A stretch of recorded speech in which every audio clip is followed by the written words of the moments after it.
Ruby नावाची 24 वर्षाची बिहारमधील एक महिला आहे. रुबीचे लग्न हे 2 वर्षापूर्वी झाले होते, पण ती सध्या तिच्या सासू-सासऱ्यासोबत राहत आहे. रुबीचा नवरा बंगळुरूमध्ये नोकरी करत होता आणि तो 6 महिन्यातून 1-2 दिवसासाठीच आपल्या पत्नीकडे येत असे आणि तिला वेळ देत होता. त्यामुळे रुबीला नेहमी एकटेपणा जाणवत होता. तिचा एकटेपणा काहीही केल्या दूर होत नव्हता. त्यामुळे घरात भांडणाची परिस्थिती निर्माण झाली होती आणि फोनवर रुबी अनेकदा तिच्या पतीशी भांडण करत होती. रुबीची सासूही तिला वेगवेगळे टोमणे मारत असे. त्यामुळे रुबीला त्या घरात राहणे खूप कठीण झाले होते. एके दिवशी रुबी बाजारात गेली असताना अचानक तिला एक क्यूट असे कुत्र्याचे पिल्लू दिसते. रुबी त्या पिल्ल्याला उचलते आणि घरी घेऊन येते. त्या कुत्र्याच्या पिल्ल्याची ती खूप चांगली काळजी घेते. त्याला खायला घालते, अंघोळ घालते आणि त्याच्यासोबत तिचे असलेले सगळे सुख-दुःख वाटून घेते.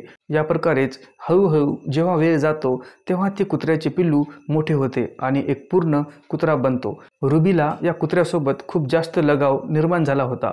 कुठेतरी ती त्याच्यावर प्रेम करू लागली होती आणि प्रत्येक वेळी त्याला आपल्या जवळच ठेवत असे आणि कधीकधी रात्रीही त्याला आपल्या जवळ झोपवत असे. मित्रांनो, जेव्हा 6 महिन्याचा वेळ निघून जातो तेव्हा एका दिवशी रुबीची अचानक तब्येत बिघडते. तिला उलट्या होऊ लागतात आणि थकवा जाणू लागतो. याच्यासोबतच तिचे शरीरही दुखायला लागते. तिला भीती वाटते की ती गर्भवती तर झाली नाही ना. या भीतीने ती डॉक्टरकडे जाते आणि आपला चेकअप करून घेते. डॉक्टर तिला समजावतात की तू अगदी ठीक आहेस, काळजी करण्याची काही गोष्ट नाही. तरीही रुबी घाबरून जाते आणि ती डॉक्टरला म्हणते की हे कसे होऊ शकते. मंडळी, आजची ही क्राईम स्टोरी ऐकल्यानंतर तुम्हालाही विश्वास बसणार नाही की असे कसे होऊ शकते. फक्त तुम्ही हा व्हिडिओ शेवटपर्यंत बघा आणि क्राईम फाईल्स मराठी या यूट्यूब चॅनलला सबस्क्राईब करायला विसरू नका. आणि जितकेही बंधू भगिनी हा व्हिडिओ महाराष्ट्राच्या कोणत्याही कानाकोपऱ्यातून बघत आहेत त्यांनी या व्हिडिओच्या कमेंटमध्ये आपल्या शहराचे नाव नक्की लिहावे. तर चला मंडळी, सुरुवात करूया की अखेर पूर्ण सत्य घटना काय आहे. मंडळी, आजच्या आपल्या सत्य घटनेची सुरुवात होते बिहार राज्यातून आणि याच राज्यात एका शहरात रुबी नावाची महिला तिच्या सासू-सासऱ्याजवळ राहत होती. 2 वर्षापूर्वीच रुबीचे अजय नावाच्या मुलासोबत लग्न झाले होते. रुबी आपल्या पतीवर खूप प्रेम करत होती, पण रुबीचा पती रुबीपासून दूर जातो कारण तो बंगळुरूच्या एका प्रायव्हेट कंपनीत नोकरी करत असे आणि त्याला खूपच कमी सुट्ट्या मिळत असत. म्हणूनच 6 महिन्यातून 1 ते 2 दिवसासाठीच तो आपल्या घरी येत असे आणि आपली बायको रुबीला खूप कमी वेळ देत असे.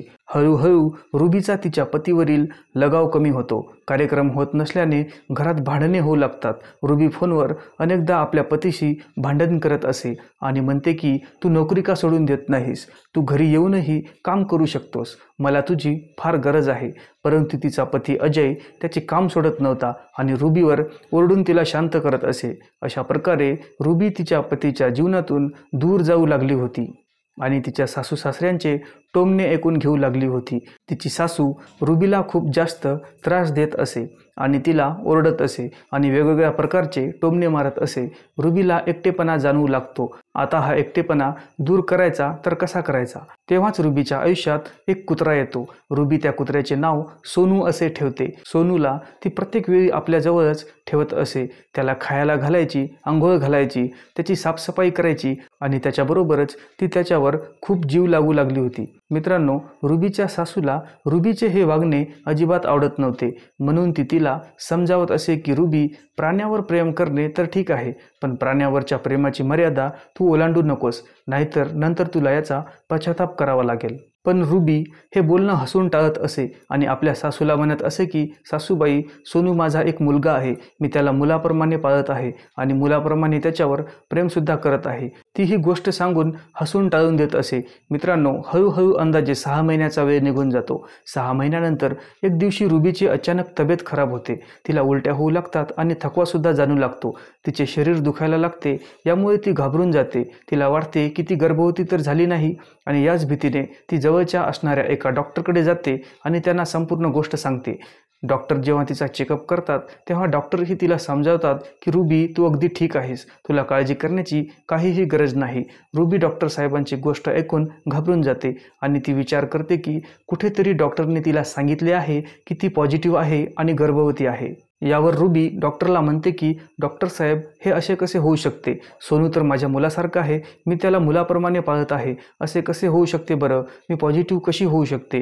परंतु मंडळी, डॉक्टर तिला समजावतात आणि म्हणतात की हा मानसिक असंतुलनाचा परिणाम आहे आणि तू खरंच ठीक आहेस, तुला काळजी करण्याची अजिबात आवश्यकता नाही, मला वाटते की तू काही दिवस आराम केला पाहिजे. मित्रांनो, रुबी डॉक्टर साहेबांची गोष्ट समजून जाते आणि त्यानंतर ती आपल्या घरी येते आणि ही गोष्ट आपल्या सासू सासऱ्यांना सांगते की डॉक्टर साहेबांनी तिला आराम करण्यास सांगितले आहे. मित्रांनो, रुबीचा तिच्या कुत्र्यासोबतचा लगाव आणखीनच खोल होत जातो. ती प्रत्येक वेळी त्याला आपल्यासोबतच ठेवत असते आणि ती जिथे कुठे जायची त्याला आपल्यासोबतच घेऊन जायची. मित्रांनो, रुबीच्या सासूचे वागणे देखील रुबीसाठी खूप चिंताजनक झाले होते, कारण ती प्रत्येक वेळी तिला वेगवेगळ्या प्रकारचे टोमणे मारत असे. एक दिवशी रुबीची सासू पुन्हा तिच्याजवळ येते आणि तिला समजावते आणि म्हणते की रुबी, प्राण्यावरील लगाव आणि वेडेपणात फरक असतो आणि ज्या दिवशी तू हे समजशील तेव्हा तुझे मन शांत होईल आणि तू पुन्हा माणसाच्या आयुष्यात परत येशील. पण आता जी तू आहेस ती प्राण्यांच्या आयुष्यात गेली आहेस. ही कल्पनेच्या पलीकडची गोष्ट आहे आणि या कल्पनेतून तुला बाहेर यावंच लागेल, नाहीतर तुझे आयुष्य संपूर्ण बर्बाद होईल.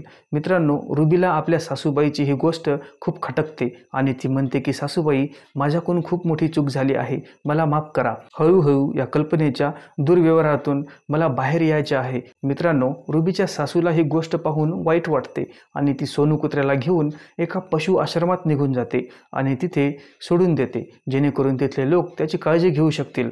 मित्रांनो, रुबीचे मन तुटून जाते.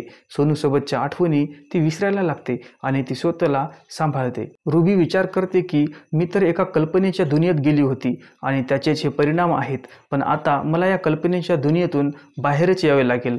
हळूहळू मित्रांनो, वेळ जातो. सोनूच्या आणि रुबीच्या ज्या गप्पा होत्या, ज्याही त्यांच्या भेटी होत्या, जोही त्यांच्यावरचा लगाव होता, हळूहळू तो कमी होतो आणि हळूहळू रुबी माणसाच्या आयुष्यात परत येते. मंडळी, जे रुबीचे सासरे असतात ते आपल्या मुलाला समजावतात आणि म्हणतात की बाळा, तू नोकरी सोडून दे आणि आपल्या बायकोला वेळ दे, तिच्यासोबत राहा. जरी तू थोडे कमी पैसे कमवशील पण तू आपल्या बायकोजवळ राहशील तर ही सर्वात मोठी चांगली गोष्ट असेल. मित्रांनो, रुबीचा पती अजय परिस्थिती समजून जातो आणि तो बंगळुरूहून परत आपल्या गावाकडे येतो आणि तिथेच एक छोटासा व्यवसाय सुरू करतो आणि प्रत्येक वेळी तो आपल्या बायकोजवळच राहत असे. त्या व्यवसायामध्ये तो आपल्या बायकोलाही सामील करतो. दोघे एकमेकासोबत मिळून चांगले काम करू लागतात आणि चांगले पैसेही कमावतात. तर मंडळी, आजची ही सत्य घटना ऐकवण्याचा आमचा उद्देश लोकांना त्रास देणे किंवा तुमचे मन दुखावणे नव्हता, तर लोकांना एक छोटीशी शिकवण देणे हा होता. मित्रांनो, ही कहाणी आपल्याला शिकवते की एकटेपणा माणसाला भ्रम आणि भावनात्मक अत्याचाराकडे घेऊन जाते. म्हणूनच मंडळी, म्हटले जाते ना की तुमच्यात जर भ्रम आहे तर तो भ्रम काढून टाका. कुठेतरी आयुष्याचे खरे मूल्य तुम्हाला माहीत असावे. जर तुम्हाला आयुष्याच्या या खऱ्या मूल्याचा अर्थ कळेल तर तुम्ही प्राण्यांच्या दुनियेत न जाता माणसाच्या दुनियेत याल आणि कुठेतरी आपले आयुष्य अधिक चांगले बनवू शकाल.